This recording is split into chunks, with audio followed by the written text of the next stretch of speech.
When my mother-in-law tried to steal my husband? For years, my relationship with my mother-in-law, Claire, 60F, was a tense battlefield. I, Lena, 32F, married her son, Dylan, 34M, 7 years ago, and from day one, it felt like I'd stepped into a minefield of judgment and criticism. Claire was the quintessential overbearing mother, always trying to assert her dominance in every family gathering. She was a successful businesswoman with a sharp mind, but her single-minded ambition often clouded her judgment when it came to family.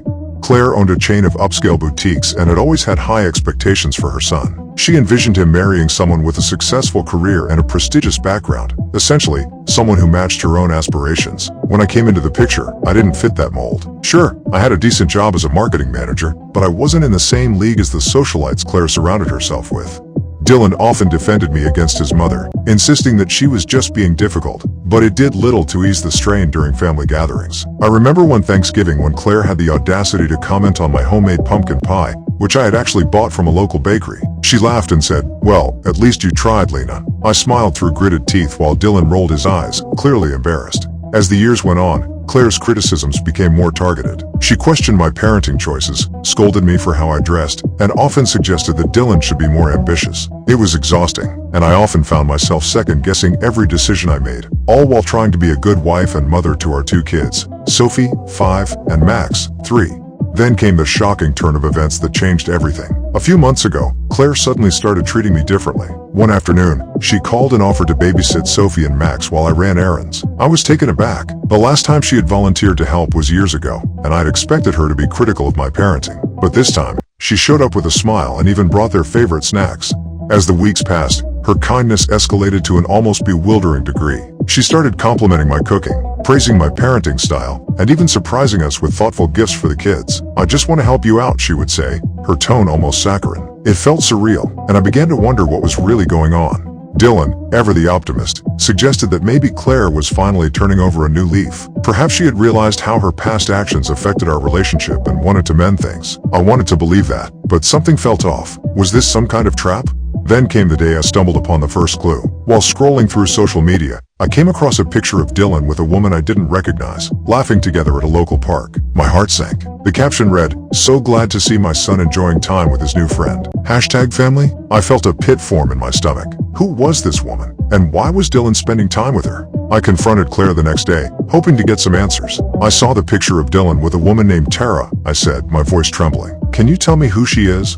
"Oh, Tara? She's just a friend," Claire responded dismissively, but her eyes darted away from mine. "I think she's a good influence on Dylan," she added, her tone dripping with an unnerving cheeriness. Her evasive answer only heightened my suspicions. I decided to dig deeper, and contacted a few friends to find out more about this mysterious Tara. What I learned was both shocking and disheartening. Claire had been orchestrating secret meetups between Dylan and Tara, whom I later discovered was an old college friend of his.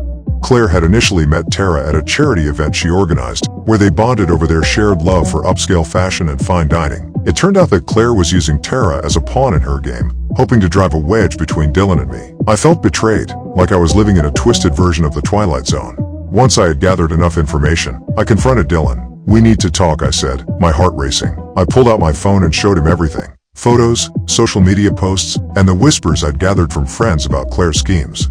Dylan was visibly shocked and angry. "My mother would never do something like this," he exclaimed. But as he scrolled through the evidence, his expression shifted from disbelief to concern. "This is insane. I can't believe she would betray us like this." Together, we sat down and talked it through. I felt a wave of relief wash over me as Dylan reassured me of his commitment to our family. "I love you, Lena, and I'm not going anywhere," he said, squeezing my hand. "We need to confront her together." The next day, we decided to have a family meeting. Dylan called Claire, inviting her over for what he said was an important discussion. As we sat around the dining table, I could feel the tension building in the air. I glanced at Dylan, who nodded, his expression resolute.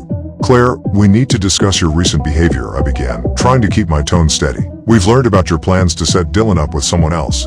Claire's face went pale, and her expression shifted from confusion to defensiveness. "I don't know what you're talking about," she replied, crossing her arms, but Dylan wasn't having it. "Stop lying, Mom. We know everything. How you've been trying to set me up with Tara." "This is unacceptable," he shouted, his voice filled with a mix of anger and disappointment.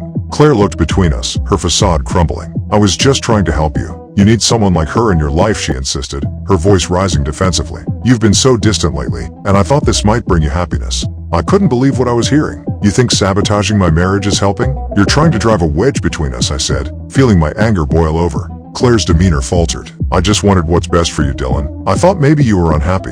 I didn't mean to hurt anyone, she admitted, her voice breaking. The confrontation left Claire speechless. After a long, tense silence, Dylan finally said, "You need to understand that this isn't love, Mom. This is manipulation. We're a family, and you should be supporting us, not tearing us apart."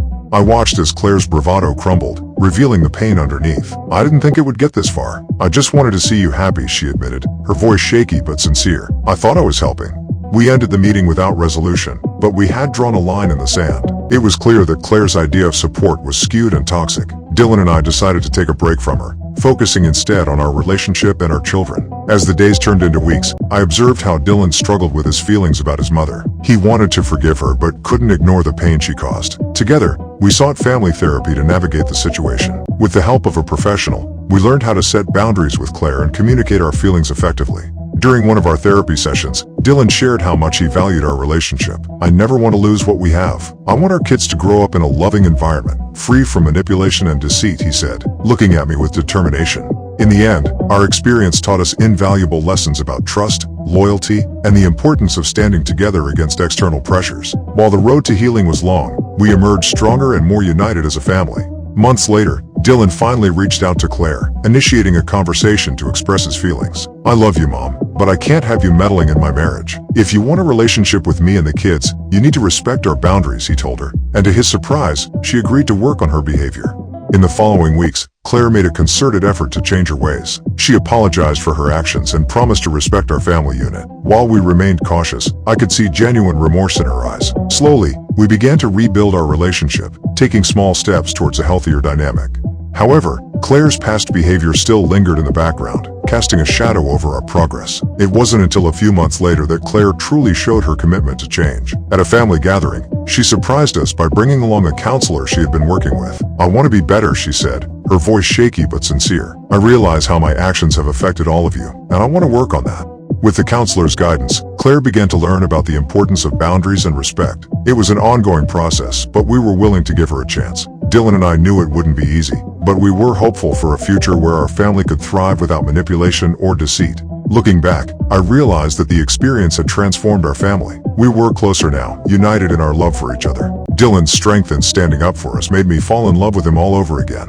As for Claire, while her past behavior would never be forgotten, we were willing to forgive and move forward. In the end, I learned that family is a complicated web of emotions, but with honesty and communication, healing is possible.